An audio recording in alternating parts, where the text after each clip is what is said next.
दर्शक बंधु आज भिडटी आपण मानक पई बहुत खास हेबाकु जाउछि।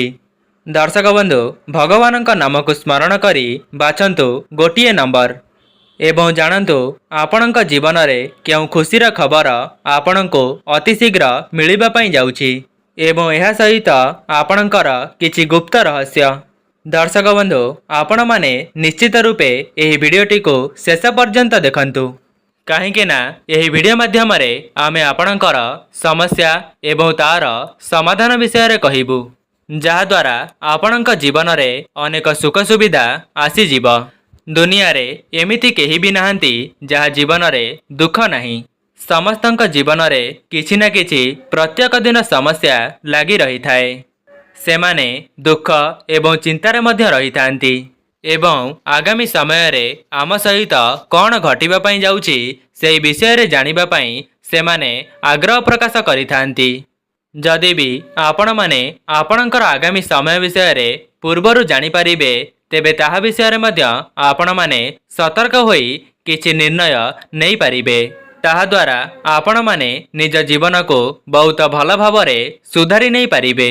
दर्शक बंधु आपण स्क्रीन उपरे दुईटी नंबर देखुचंती। भगवान नाम को स्मरण करी दुईटी नंबर मध्यरु जो संख्याटी आपणको पसंद आसुची सेही संख्याटी को बाछंतु एवं जानतु आपणकर आगामी भविष्यत। आपणक पई 5 सेकेंडर समय रहिछि। एहा पूर्वरु जदि आपण माने सच्चा हृदयरु निजर भविष्यत विषय रे जानिबा पई चाहुचंती तेबे भिडियोटी को लाइक करी कमेंट बॉक्स रे जय मां लक्ष्मी जय जगन्नाथ अवश्य लिखि दियंतु।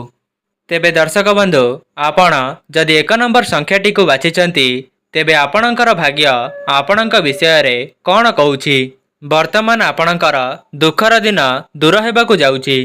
आपणक जीवन रे जहा भी कष्ट समस्या लागि रहितिला ताहा वर्तमान दूर हेबाकु जाउछि। अनेक दिन हेब आपणकर कौनसी कार्य रे बाधा सृष्टि हेउथिला। कार्यटी संपूर्ण हेबा पूर्वरु बंद होई जाउथिला। कौनसी कार्य रे आपणकर पैसाटा फसी जाइथिला किंबा कौनसी व्यक्ति आपणकर पैसा को नहीं निज पाखरे रखि देइथिले एवं आपणको फेराउ नथिले किंबा आपणकर अर्थ कौनसी जगार रे छंदी होई रही जाइथिला। तेबे से अर्थ सबू आपणक निकटको खूब कम समय मध्यरे फेरी आसीब। जदि आपण ऋण करज करिथिले तेबे ताहाको सुझिबार वर्तमान समय आसी जाइछि। आपणक पई भल समय निश्चित भावरे आसी जाइछि। आपण वर्तमान जेउ भी कार्य रे हाथ देबे ता 100% सफल हेब। आपण माने वर्तमान ठारू निराश हुअन्तु नाही। आपणक जीवन रे जहा भी किछि समस्या लागि रहितिला ता वर्तमान समाप्त हेबाकु जाउछि। दर्शक बंधु जदि आपण माने प्रथम संख्याटी को बाछिचंती तेबे आपण माने जानि रखंतु जे आपणक जीवन रे समस्त कार्य रे आपण प्रथम हेबे।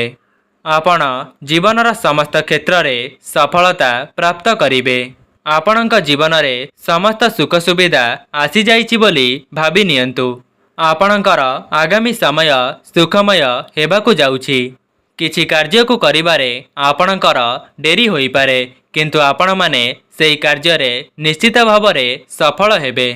आपणकर खराप दशा जोगु आपण माने बहुत कष्ट रे थिले। ग्रह मानकर खराप दशा जोगु आपण माने बहुत कष्ट मध्य अनुभव करिसंती।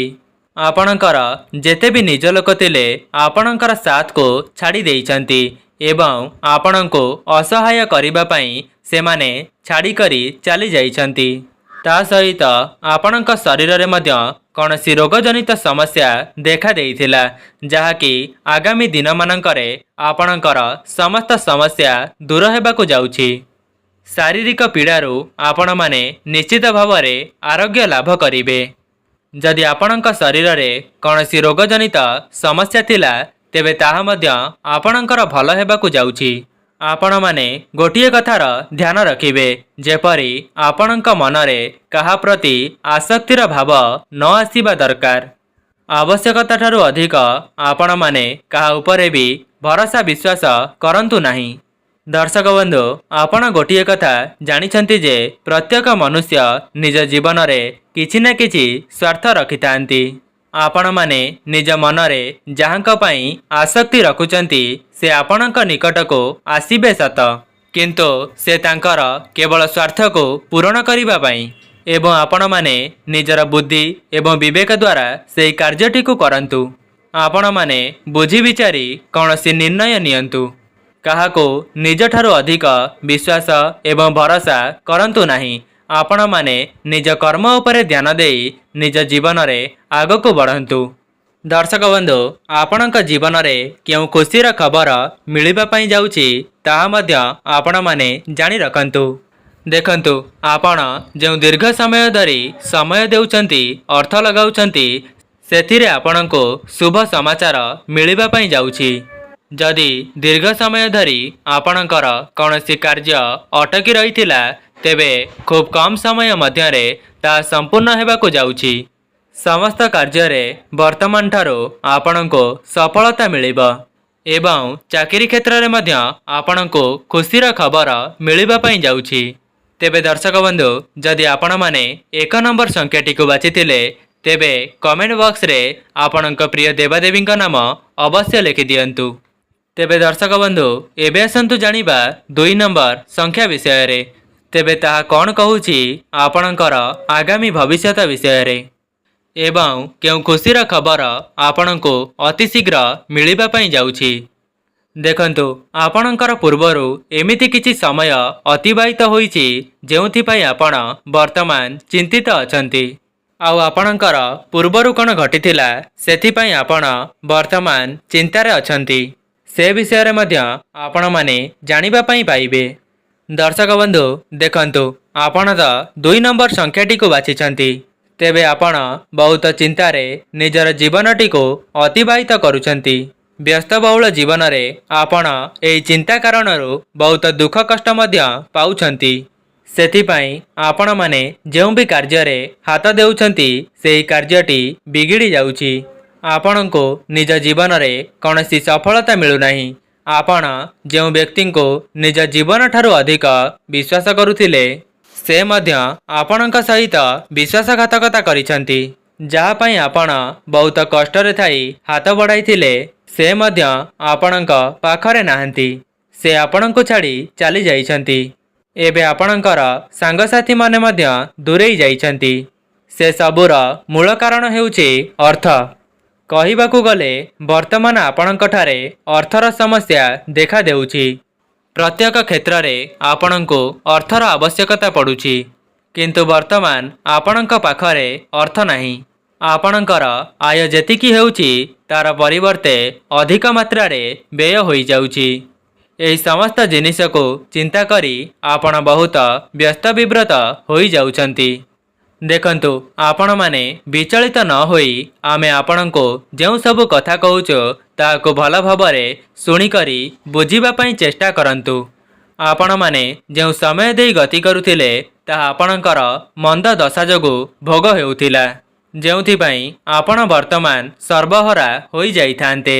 କିନ୍ତୁ ଭଗବାନଙ୍କ ଦୟାରୁ ଆପଣଙ୍କର ସେତେ ବଡ଼ ଅସୁବିଧା ହୋଇନାହିଁ।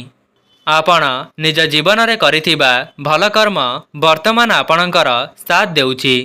ତେବେ ଆପଣମାନେ ବିତି ଯାଇଥିବା ସମୟକୁ ମନେ ପକାଇ ନିଜର ବର୍ତ୍ତମାନର ସମୟକୁ ନଷ୍ଟ କରନ୍ତୁ ନାହିଁ। ମାତ୍ର ଖୁବ୍ କମ୍ ସମୟ ମଧ୍ୟରେ ଆପଣଙ୍କ ଜୀବନରେ ସମସ୍ତ ସୁଖ ସୁବିଧା ମିଳିବା ପାଇଁ ଯାଉଛି। ଏହି ସମୟରେ ଆପଣଙ୍କୁ ମାନ, ସମ୍ମାନ, ଯଶ, ଖ୍ୟାତି ସବୁକିଛି ପ୍ରାପ୍ତ ହେବାକୁ ଯାଉଛି। ଆପଣଙ୍କର ଧନଜନିତ ସମସ୍ୟା ଆଉ ରହିବ ନାହିଁ। ଆପଣ ଯେଉଁ ବି କାର୍ଯ୍ୟରେ ହାତ ଦେବେ ସେଥିରୁ ଆପଣଙ୍କୁ ସୁଖ ସମାଚାର ମିଳିବାକୁ ଯାଉଛି। ବର୍ତ୍ତମାନ ଠାରୁ ଆପଣଙ୍କର ଆର୍ଥିକ ସମସ୍ୟା ମଧ୍ୟ ଦୂର ହେବାକୁ ଯାଉଛି। ଆପଣମାନେ ପୂର୍ବରୁ ଯେତିକି କଷ୍ଟକୁ ଦେଖିସାରିଛନ୍ତି ତାହା ଆଗାମୀ ସମୟରେ ସୁଖ ହୋଇ ଆପଣଙ୍କ ଜୀବନରେ ପ୍ରବେଶ କରିବ। ସେଥିପାଇଁ ଆପଣମାନେ ଚିନ୍ତା ପ୍ରକାଶ କରନ୍ତୁ ନାହିଁ, ବରଂ ଆସୁଥିବା ସମୟକୁ ଅପେକ୍ଷା କରନ୍ତୁ ଏବଂ ଆପଣ କେବଳ ନିଜର କର୍ମକ୍ଷେତ୍ରରେ ଆଗକୁ ବଢ଼ନ୍ତୁ। ଏବଂ ଦର୍ଶକ ବନ୍ଧୁ, ଏବେ ଜାଣିବା ଆଗାମୀ ସମୟରେ ଆପଣଙ୍କୁ କେଉଁ ଖୁସି ଖବର ମିଳିବା ପାଇଁ ଯାଉଛି। ତେବେ ଆପଣମାନେ ଜାଣି ରଖନ୍ତୁ ଯେ ଆପଣଙ୍କର ସନ୍ତାନ ନିମନ୍ତେ ଯେଉଁ ଅସୁବିଧା ଭୋଗ କରୁଥିଲେ ତାହା ବର୍ତ୍ତମାନ ଦୂର ହେବାକୁ ଯାଉଛି। ଯେଉଁମାନେ ସନ୍ତାନର କାମନା ରଖିଥିଲେ ସେମାନଙ୍କୁ ସନ୍ତାନର ଖୁସି ଖବର ମଧ୍ୟ ମିଳିବା ପାଇଁ ଯାଉଛି। ତା ସହିତ ଆପଣଙ୍କ ଜୀବନରେ ଅଚାନକ ଧନ ପ୍ରାପ୍ତିର ମଧ୍ୟ ଯୋଗ ରହୁଅଛି। ତେବେ ଦର୍ଶକ ବନ୍ଧୁ, ଏହା ଥିଲା 2ଟି ସଂଖ୍ୟାର ଆଧାରରେ ଆପଣଙ୍କର ନିଜସ୍ୱ ଭବିଷ୍ୟତ ବିଷୟରେ କିଛି କଥା ଏବଂ ଏହି ସବୁ ଖୁସି ଖବର ଆଗାମୀ ଦିନମାନଙ୍କରେ ଆପଣଙ୍କୁ ମିଳିବା ପାଇଁ ଯାଉଛି। ତେବେ ଯେଉଁମାନେ 2 ନମ୍ବର ସଂଖ୍ୟାଟିକୁ ବାଛିଥିଲେ ସେମାନେ କମେଣ୍ଟ ବକ୍ସରେ ନିଜର ଇଷ୍ଟ ଦେବତାଙ୍କ ନାମ ଅବଶ୍ୟ ଲେଖିଦିଅନ୍ତୁ। ତା ସହିତ ଯେଉଁମାନେ ଏହି ଭିଡ଼ିଓଟିକୁ ସମ୍ପୂର୍ଣ୍ଣ ଶେଷ ପର୍ଯ୍ୟନ୍ତ ଦେଖିଛନ୍ତି ସେମାନେ କମେଣ୍ଟ ବକ୍ସରେ ଜୟ ମା ଲକ୍ଷ୍ମୀ, ଜୟ ଜଗନ୍ନାଥ ଅବଶ୍ୟ ଲେଖିଦିଅନ୍ତୁ। ଆଜି ପାଇଁ ରହୁଛି, ନମସ୍କାର।